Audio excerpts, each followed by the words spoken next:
아멘. 이 시간 말씀을 받겠습니다. 이 복된 시간에 주시는 우리 하나님의 말씀은 우리 다니엘서 4장 34절부터 37절까지의 말씀입니다.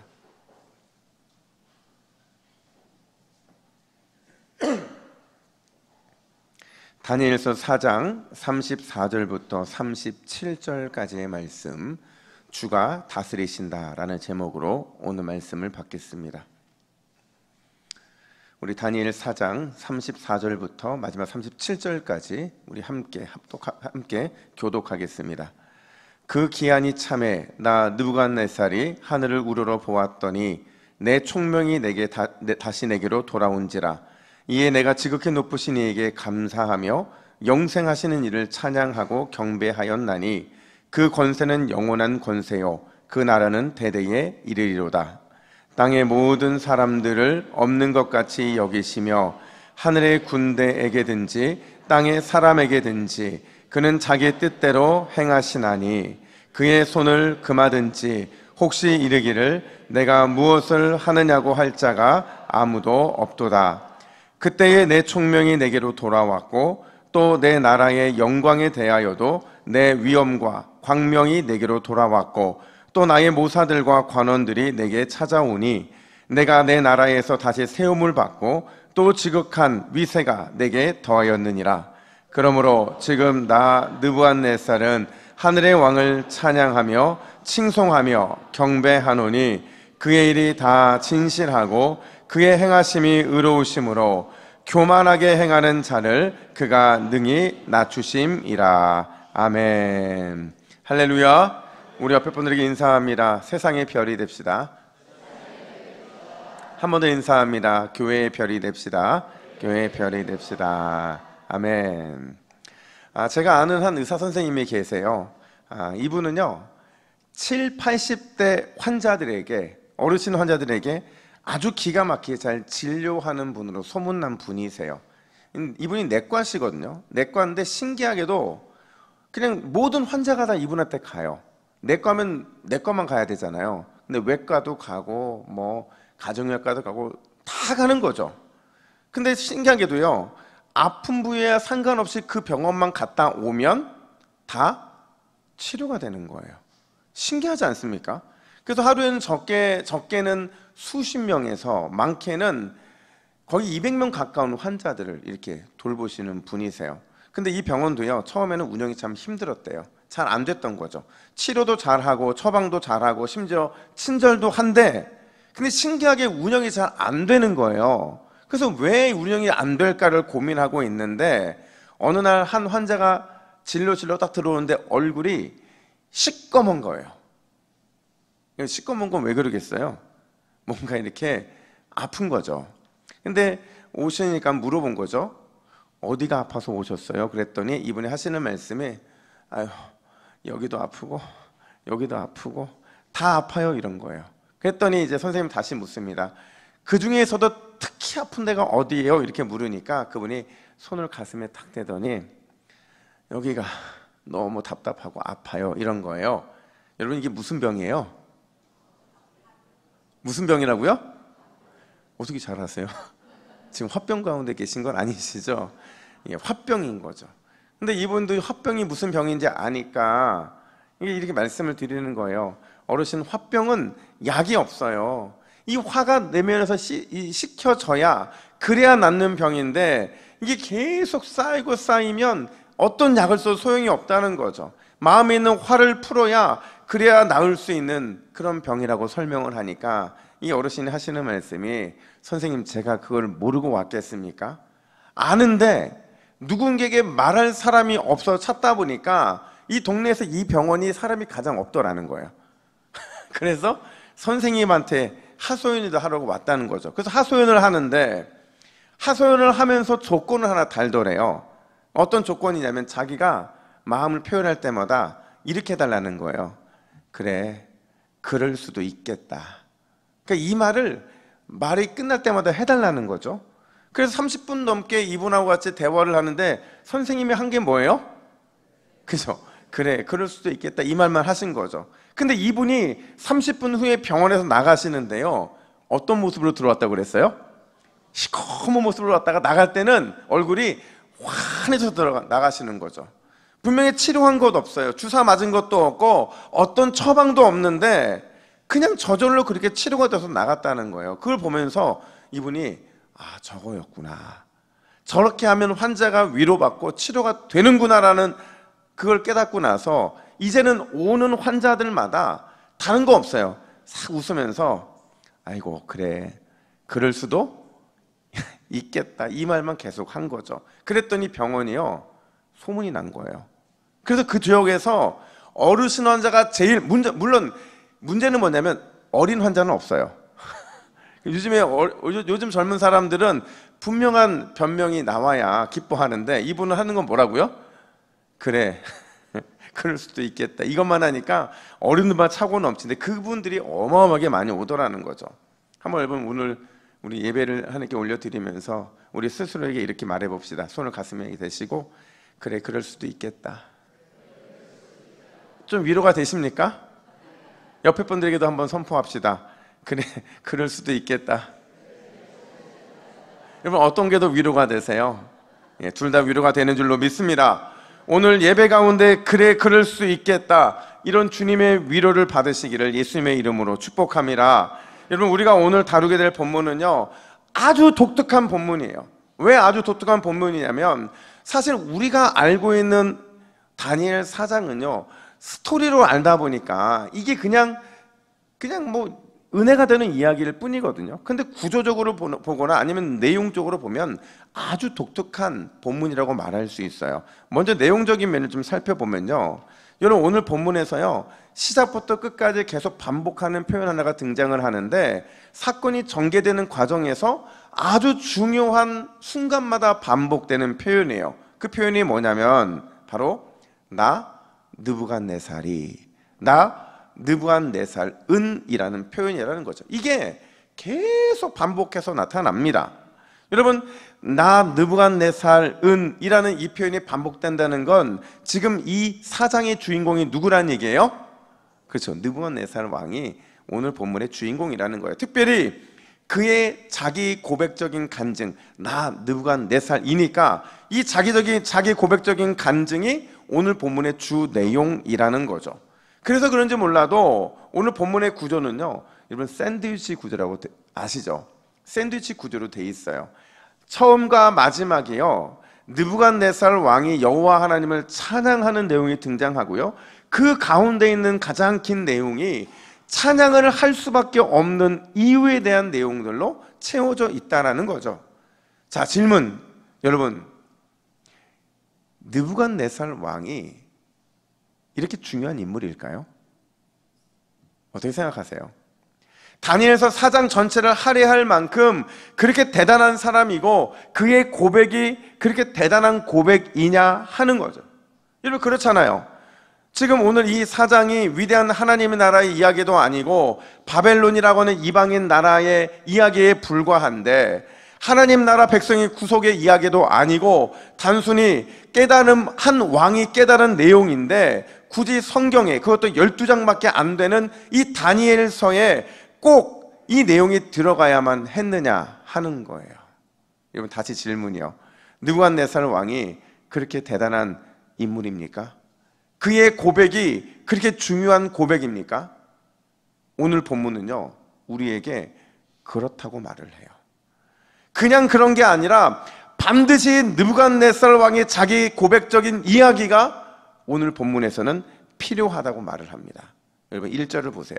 우리 1절을 같이 한번 읽어볼까요? 시작. 느부갓네살 왕은 천하에 거주하는 모든 백성들과 나라들과 각 언어를 말하는 자들에게 조서를 내리노라. 원하노니 너희에게 큰 평강이 있을지어다. 아멘. 자, 이 말은 무슨 얘기냐면요, 지금 다니엘은요 느부갓네살 왕의 간증을 누가 들어야 한다고 말을 하는 거예요?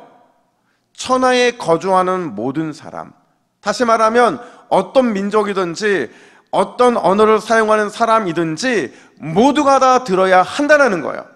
특별히 그 중에서 누가 들어야 되느냐? 지금 여기에 이 바벨론의 포로로 끌려온 하나님 나라 백성들은 반드시 들어야 된다는 거죠. 그러면서 그들이 들어야 될 두 가지 이유가 있다고 말을 해요. 과연 그 두 가지가 뭐냐? 첫 번째, 한번 따라해 볼까요? 실망 중에도 하나님을 믿고 기다리라. 이어서 함께 읽습니다. 시작. 실망 중에도 하나님을 믿고 기다려야 합니다. 아멘이십니까? 여러분, 이 메시지를 오늘 주기 위해서 굳이 이방인 느부갓네살 왕이라는 사람의 간증이 등장을 하는 거죠. 여러분, 오늘 본문은요, 느부갓네살 왕의 두 번째 꿈 이야기예요. 앞에 첫 번째 꿈이 그랬던 것처럼 두 번째 꿈도 꿨는데 느부갓네살 왕의 마음이 매우 심란합니다. 그 심란한 마음을 5절은 이렇게 표현해요. 우리 5절도 같이 있습니다. 시작. 한 꿈을 꾸고 그로 말미암아 두려워하였으니 곧 내 침상에서 생각하는 것과 머릿속으로 받은 환상으로 말미암아 번민하였었노라. 자, 여러분, 꿈이 얼마나 심란한지요. 앉으나 서나 무슨 생각만 하는 거예요? 꿈 생각만 하는 거예요. 그리고 이번에도 역시 그 꿈이 너무 묵상이 되니까 꿈에 대한 해석을 요청을 해요. 그랬더니 아무도 꿈에 대해서 해석을 못해요. 아니, 못하는 게 아니라 알면서도 일부러 해석하지 않더라는 거죠. 왜냐하면요, 그 꿈의 의미가 너무나도 분명해요. 확실한 의미를 갖고 있는 거죠. 만약에 있는 그대로 해석했다가는 목숨을 부지할 수 없을 정도로 그렇게 위험한 꿈이었다는 거예요. 그래서 그들은요, 알면서도요, 일부러 꿈을 해석하지 않습니다. 근데 오늘의 본문 보니까 유일하게 느부갓네살 왕의 꿈을 해석한 사람이 등장해요. 유일하게 자기의 목숨을 걸기까지 왕의 꿈을 해석한 사람이 있었다라는 거죠. 여러분, 그가 누구예요? 그게 누구예요? 다니엘이라는 거예요. 다니엘만 자기의 목숨 걸고 느부갓네살 왕의 꿈을 있는 그대로 온전히 해석하더라는 거죠. 여러분, 도대체 무슨 꿈이기에, 그 꿈의 내용이 뭐기에 누군가는 꿈을 숨기고 또 누군가는 꿈을 해석하려 했던 걸까? 10절을 보니까요, 느부갓네살 왕의 꿈에 한 나무가 등장합니다. 근데 이 나무가 일반 나무가 아니라 한 크고 높은 나무라고 말을 해요. 얼마나 대단한 나무인지요, 이게 막 자라기 시작하는데 자라고 경고해서 어디까지 닿았을까요? 하늘까지 닿았다고 말을 해요. 그만큼 권세와 영광이 대단하다는 거예요. 자, 한번 여러분 생각해 보세요. 느부갓네살 왕의 꿈이에요. 그 꿈에서 큰 나무가 등장해서 하늘까지 닿았어요. 영광과 권세가 대단해요. 누굴 상징하는 거겠어요? 누굴 상징하겠어요? 당연히 느부갓네살 왕을 상징하겠죠. 그냥 당시 최고의 권세와 영광을 가지고 있는 느부갓네살 왕, 그 자신에 대한 꿈이더라는 거죠. 여기까지는 누가 해석해도 상관이 없는 내용이에요. 근데 문제는 뭐냐면 그 권세와 영광이 갑자기 사라진다는 거예요. 하나님의 어마어마한 심판을 받게 된다라는 거죠. 그 심판의 내용을 한번 보세요. 우리 13절부터 14절을 화면 보시고 같이 읽습니다. 시작. 한 순살자, 한 거룩한 자가 하늘에서 내려왔는데 그가 소리를 질러 이처럼 이르기를, 그 나무를 베고 그 가지를 자르고 그 잎사귀를 떨고 그 열매를 해치고 짐승들을 그 아래에서 떠나게 하고 새들을 그 가지에서 쫓아내라. 자, 분명히 어마어마한 거대한 나무였어요. 너무나도 열매가 풍요로워서 자랑할 만한 나무였어요. 절대로 꺾이거나 절대로 쓰러지지 않을 것 같은 완벽한 나무였는데 누가 오는 순간 이 모든 게 다 한순간에 무너집니까? 하늘의 순찰자, 하늘의 거룩한 자가 오는 순간 그 거대한 나무는 베어지고 잘리고 모든 열매가 낙과하는 이런 비참한 신세가 되고 말더라는 거예요. 그러면서 이 꿈을 설명하고 나서는 다니엘이 뭐라고 마지막 권면을 하느냐, 우리 27절 말씀도 같이 읽습니다. 시작. 그런즉 왕이여, 내가 아뢰는 것을 받으시고 공의를 행함으로 죄를 사하고 가난한 자를 긍휼히 여김으로 죄악을 사하소서. 그리하시면 왕의 평안함이 혹시 장구하리이다 하니라. 아멘. 한마디로 무슨 말이에요? 돌이키라는 거죠. 심판이 임하기 전에 기회가 있을 때 그 기회를 붙잡으라는 거예요. 죄에서 돌이켜 하나님 앞에 온전하게 살기로 결단함으로 인하여 그 삶으로 인해서 기회를 다시 붙잡으라. 지금 이 말을 하고 있는 거거든요. 자, 근데 여러분, 이 꿈이요, 우리는 이 꿈을 누구의 꿈이라고 생각을 해요? 느부갓네살 왕의 꿈이라고 생각을 하잖아요. 근데 여러분, 느부갓네살 왕의 꿈이기도 하지만 진짜 궁극적인 대상은 느부갓네살이 아니었어요. 느부갓네살 왕에게는요, 기회가 남아있다라는 하나님의 특별한 메시지를 전달하는 것이기도 하지만 궁극적으로 대상은 따로 있다는 거죠. 그게 누구냐면요, 지금 여기에 바벨론의 포로로 끌려와서 생활하고 있는 하나님 나라 백성들, 그들이 드려야 될 게 바로 이 느부갓네살 왕의 꿈이었다라는 거예요. 여러분, 사실 그 당시 이 포로민들은요, 너무 그 마음이 비참했어요. 내가 왜 이렇게 살아야 하는가라는 번민 가운데 살았고요, 그들의 마음은 너무도 속상했어요. 어쩌다 내가 이방의 노예, 이방의 포로가 되어 여기까지 오게 된 것일까? 심지어 그들은 하나님께 실망하죠. 하나님, 진짜 이 방법밖에 없습니까? 이게 하나님이 하시는 최선의 방법입니까? 이렇게 물으면서 결국 그들의 선택이 뭐냐면 주저앉아서 우는 거였어요. 완전히 주저앉아서 눈물을 흘리며 우는 거죠. 근데 그냥 우는 게 아니에요. 시편 137편 1절에 보니까요, 그들이 이렇게 울었대요. 우리 같이 함께 읽습니다. 시작. 우리가 바벨론의 여러 강변 거기에 앉아서 시온을 기억하며 울었도다. 아멘. 여러분, 이들이 울었는데 어떻게 울었대요? 시온을 기억하며 울었는데 어떻게 울었대요? 바벨론 여러 강변 거기에 앉아서 울었다는 거죠. 여러분, 왜 강변일까요? 왜 강변에 앉아서, 굳이 강가에 앉아서 그들은 이렇게 눈물을 흘렸냐 하는 거죠. 왜냐면요, 그들은 울고 싶어도 울 수 없는 거예요.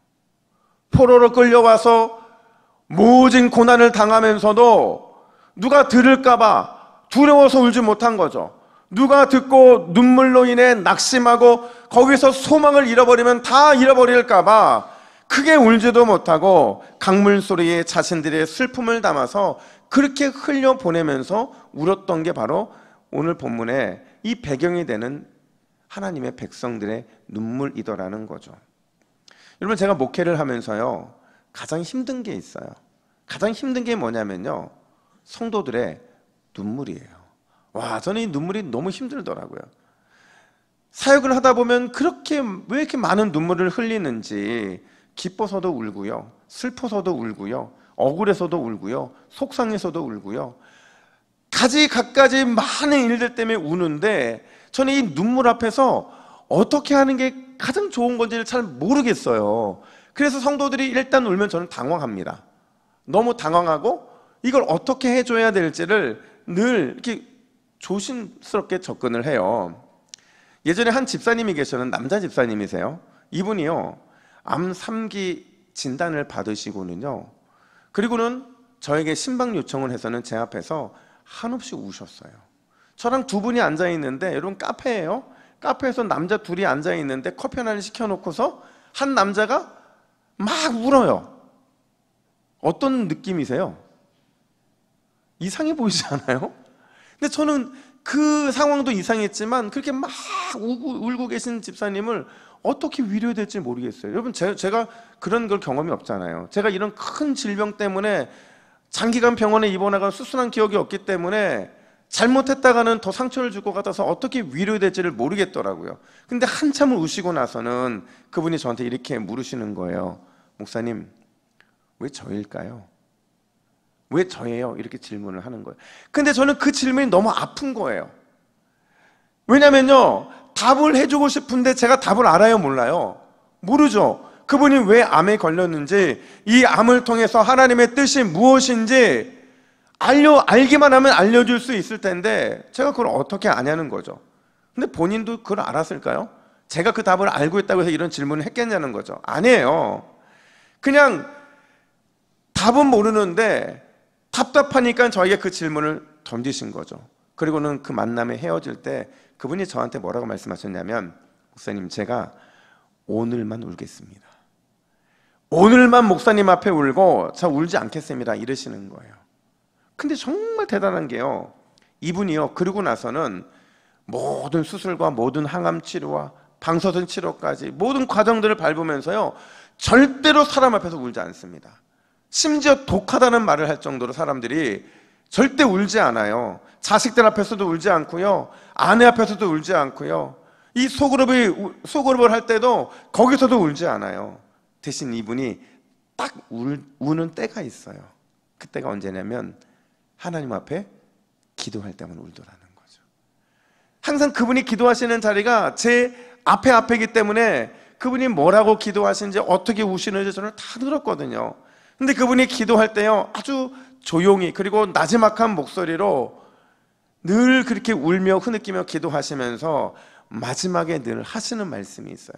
제가 이게 무슨 말 하는지 몰랐거든요.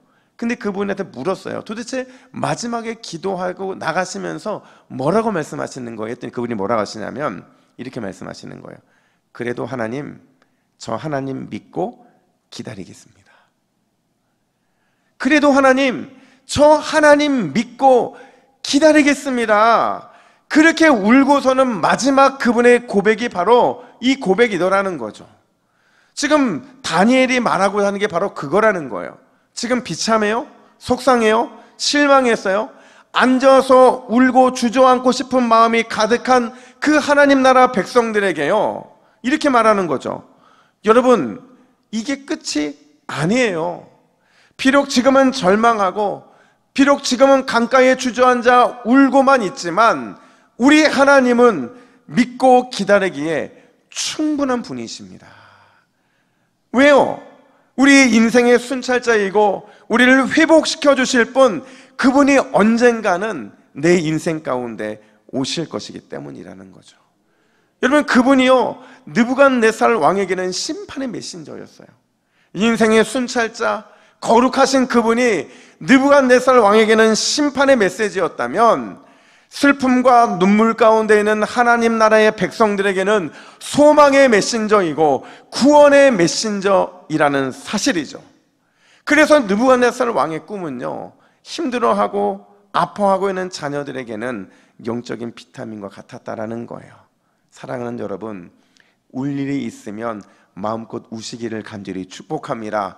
슬픈 일이 있으면 슬퍼하세요. 아픔이 찾아오면 신음하세요. 그럼에도 불구하고 우리가 절대 잊으면 안 되는 건요, 그 슬픔이 이게 끝이 아니라는 거예요. 비록 지금은 실망하고 주저앉고 울고 있지만 반드시 우리 하나님은 믿고 기다리기에 충분한 분이신 줄로 믿습니다. 반드시 우리를 웃게 하실 줄로 믿습니다. 반드시 은혜의 순찰자, 우리 인생의 회복자를 보내주실 줄로 믿습니다. 그래서 우리는요 늘 고난과 힘듦과 어려운 순간마다 우리가 이런 찬양, 이 찬양을 너무 사랑하잖아요. 어떤 찬양이에요? 믿음이 이기네, 믿음이 이기네, 주 예수를 믿음이 온 세상이 이기네. 함께 찬양합니다. 믿음이 이기네, 믿음이 이기네, 주 예수를 믿음이 온 세상이 이기네. 할렐루야. 여러분, 주 예수를 믿음이, 그 믿음만이 온 세상을 이기게 하는 줄로 믿습니다.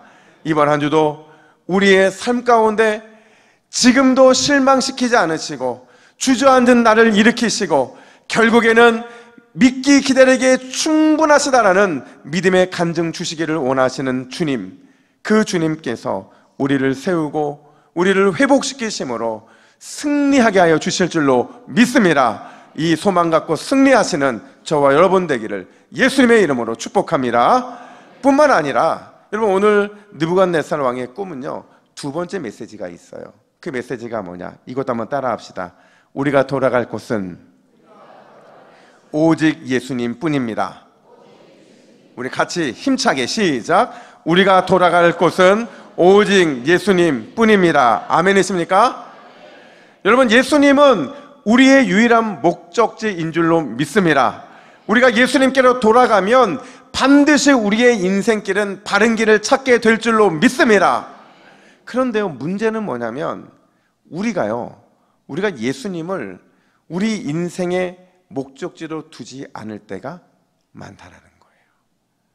분명히 예수님이 우리의 목적지가 맞는데 자꾸 그 목적지를 내가 원하는 방향으로 틀어놓고 거기에 예수님이 있을 것처럼 우리는 착각하며 살아간다라는 거죠. 느부갓네살 왕이 그랬어요. 여러분, 느부갓네살 왕은요, 이 사장을 통해 끝이 나는데 참 이상한 사람으로 등장을 합니다. 여러분, 물어볼게요. 느부갓네살 왕이 참 신앙인입니까? 대답하기 애매하죠. 그러면 느부갓네살 왕이 완전히 세속적인 사람입니까? 또 이것도 대답하기 애매하죠. 이렇게 산 사람이 느부갓네살 왕이라는 거예요. 어느 때는 하나님을 대적했다가 또 어느 때는 하나님을 찬양하고 경배하는 사람이고 또 어느 때는 믿음의 사람을 핍박했다가 또 어느 때는 믿음의 사람을 보호하고 도와주는 사람이더라는 거죠. 정말 정체성이 애매모호한 사람, 그 사람이 바로 느부갓네살 왕이더라는 거예요. 왜 그가 이렇게 살았느냐? 그가 이렇게 산 이유는요, 인생의 목적지가 달랐기 때문에 그래요. 물론 나중에는요, 오늘 우리가 본문을 읽었지만 그의 목적지가 고정이 돼요. 근데 그 가는 과정 가운데 그는 이 목적지가 잘못되어 있다 보니까 잘못 넘어졌다 섰다를 반복하는 사람이더라는 거죠. 오늘 본문도 그래요. 여러분, 다니엘이 목숨 걸고 꿈을 풀어줬잖아요. 어떻게 하면 살 수 있는지에 대한 방법도 가르쳐줬잖아요. 그러면 뭐라고 반응이라도 해야 되는데, 여러분, 오늘 본문에 꿈의 해몽을 듣고 나서 또 어떻게 해야 사는지를 알고 나서 그의 반응이 등장을 합니까? 등장하지 않습니다. 오히려 아무런 반응하지 않고 그 결과만이 나오는데, 그 결과가 28절에 이렇게 언급을 해요. 28절 말씀 같이 읽습니다. 시작. 이 모든 일이 다 나 느부갓네살 왕에게 임하였느니라. 자, 여러분, 다 알려준 거잖아요. 알려줬는데 그가 이 모든 일을 그냥 귀담아 듣지 않아서, 경고를 듣지 않아서 하나님의 모든 심판이 그에게 임하잖아요. 가장 높은 곳에 있던 사람이었어요. 가장 높은 곳에 있던 사람이 목적지가 잘못되던 바람에 가장 낮은 곳으로 추락하죠. 그렇게 7년을 비참한 인생을 살아가요. 그리고서는 돌아와서는 이 다니엘서 4장 말씀을 간증처럼 남겨주면서 뭐라고 반복 또 반복하느냐, 이렇게 반복합니다.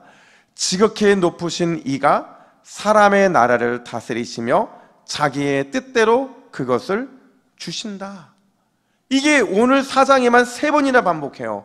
지극히 높으신 이가 사람의 나라를 다스리며 자기의 뜻대로 그것을 주신다. 무슨 말이에요? 이제야 자기의 인생 목적지를 발견했다는 거죠. 이제야 내 목적지가 하나님이라는 것을 깨달았다는 거예요. 근데 이게 너무 늦었죠. 너무 늦다 보니까 이 다니엘 4장을 끝으로 느부갓네살 왕에 대한 흔적은 더 이상 존재하지 않게 되더라는 거예요. 여러분, 중요한 건 뭐냐면요, 그런데 느부갓네살 왕은 몰랐는데 다니엘서 1장부터 12장까지를 쭉 보면요, 누구는 알았을까요? 다니엘은 알았어요. 다니엘은 처음부터 끝까지 누가 내 인생의 목적지인지, 우리 민족이 가야 되는 목적지가 어디인지를 분명히 알았다는 거죠. 여러분, 이스라엘 백성들이요, 지금 바벨론 여러 강가에서 눈물을 흘리며 가슴을 치지만 그래도 그들이 품었던 소망이 뭐예요? 우리가 반드시 돌아간다는 거예요. 근데 놀랍게도 그들도 방향이 잘못됐어요. 그들은 어디로 돌아가기를 원했어요? 예루살렘이잖아요. 내가 쫓겨났던, 내가 포로로 끌려왔던 거기로 돌아가기를 그들이 원했는데, 근데 그 길도 잘못됐다는 거죠. 다니엘은요, 그 잘못된 그 길을 그들에게 알려주고 싶어서 다니엘서를 기록하고 있는 거고요. 다니엘 1장부터 시작을 해서 후반부로 가면 갈수록 그들이 돌아가야 될 때가 어디인지를 분명히 알려줍니다. 여러분, 그들이 어디로 돌아가야 되느냐? 다니엘서 12장 3절 말씀, 이 주제 성구인데요, 우리 함께 읽습니다. 시작. 지혜 있는 자는 궁창의 빛과 같이 빛날 것이요 많은 사람을 옳은 대로 돌아오게 한 자는 별과 같이 영원토록 빛나리라. 아멘. 다시 한번 읽습니다. 시작. 지혜 있는 자는 궁창의 빛과 같이 빛날 것이요 많은 사람을 옳은 대로 돌아오게 한 자는 별과 같이 영원토록 빛나리라. 아멘. 자, 여러분, 다니엘이 말하고 있는 그들이 돌아가야 될 지혜 있는 자가 누구일까요? 많은 사람을 옳은 대로 돌아오게 하는 자. 결국 누가 오심으로 이 일이 성취가 됩니까? 누구예요? 예수님이죠.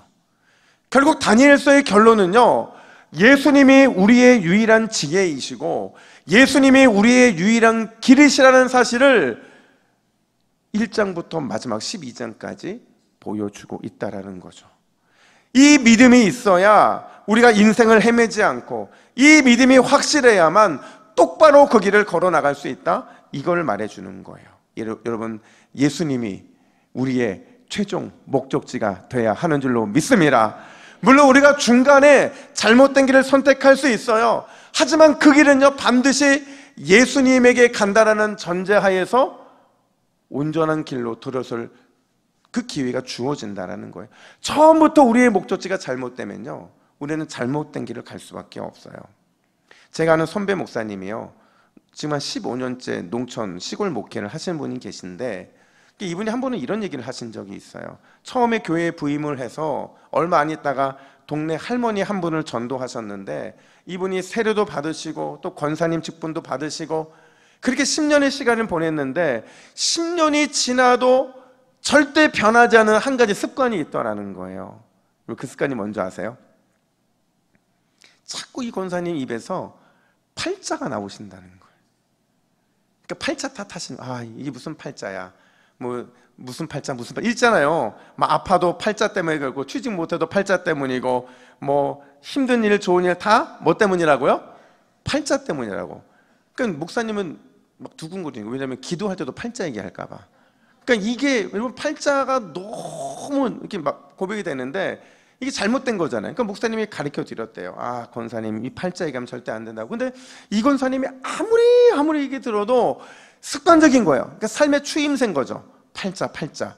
근데 이분이 자기도 고치고 싶은데 고쳐지지가 않으니까 결단을 한 거예요. 성경책이에요. 성경책 이 표지에다가 하얀 이 종이를 테이프로 딱 붙여서는요, 여기에다가 뭐라고 썼냐면 팔자 쓰고 X를 그었대요. 그리고 그 밑에다가 뭐라고 썼냐면 십자 쓰고 동그라미를 그렸대요. 그러면서 뭐라고 고백하냐면 이렇게 고백한대요. 항상 성경책 이렇게 보면서, 주님, 팔자보다 센 게 십자가인 줄 믿습니다. 사주보다 더 센 게 구주인 줄로 믿습니다. 여러분, 이게요, 아무것도 아닌 것 같잖아요. 자, 보세요. 지금 랩 하는 사람들도 이런 라인 맞추기 쉽지 않거든요. 팔자보다 센 게 뭐라고요? 십자고, 사주보다 센 게 뭐예요? 여러분, 이렇게 이걸로 반복하다 보니까 어느 날 갑자기 이 권사님의 입에서 팔자 타령이 없어지더라는 거죠. 여러분, 주님이 우리 인생을 다스려 주시는 줄로 믿습니다. 우리가 때로는 길이 아닌 곳을 갈 때도 있고, 때로는 그 길 때문에 속상하고, 때로는 방황도 하지만, 우리가 인생 최고의 목적지인 예수님만 바라보고 믿음으로 나아가기만 한다면 반드시 우리는 그 마지막은 주님 앞 천국 문에 이르게 될 줄로 믿습니다. 여러분, 기억하세요. 우리가 바라봐야 될 분 누구시라고요? 예수님 한 분이신 거죠. 그분을 바라보고 나아가면 소망의 주님께서 날마다 우리의 믿음을 전진시켜 주실 것이고, 그 전진의 삶이 우리 인생에는 기쁨의 승리로 나타나게 될 거라는 거예요. 여러분, 이번 한 주도 이 믿음 갖고 승리하시는 저와 여러분 되기를 예수님의 이름으로 축복합니다. 아멘. 기도하겠습니다. 하나님 아버지, 우리는 안개와 같은 인생을 살아가기에, 그래서 두렵고 그래서 눈물 많은 인생을 살아가지만, 은혜의 순찰자이며 인생의 회복자이신 우리 주님의 언젠가는 오실 것이기 때문에 실망하고 낙심하지 않고 끝까지 믿음으로 승리하게 될 줄로 믿습니다. 주여, 이번 한 주도 예수님만 바라보게 하여 주시고 믿음으로 전진 또 전진하여 날마다 승리의 기쁨, 구원의 은총을 누리는 모든 동부교회 믿음의 가족들이 되게 하여 주시옵소서. 목적지를 잃고 방황하는 인생이 아니라 예수 그리스도 그분의 십자가만 바라보는 이번 한 주 우리의 삶이 될 수 있도록 주여 강하게 붙잡아 주시옵소서. 이 모든 말씀 우리의 소망이 되어 주시는 예수 그리스도의 이름으로 기도하옵나이다. 아멘.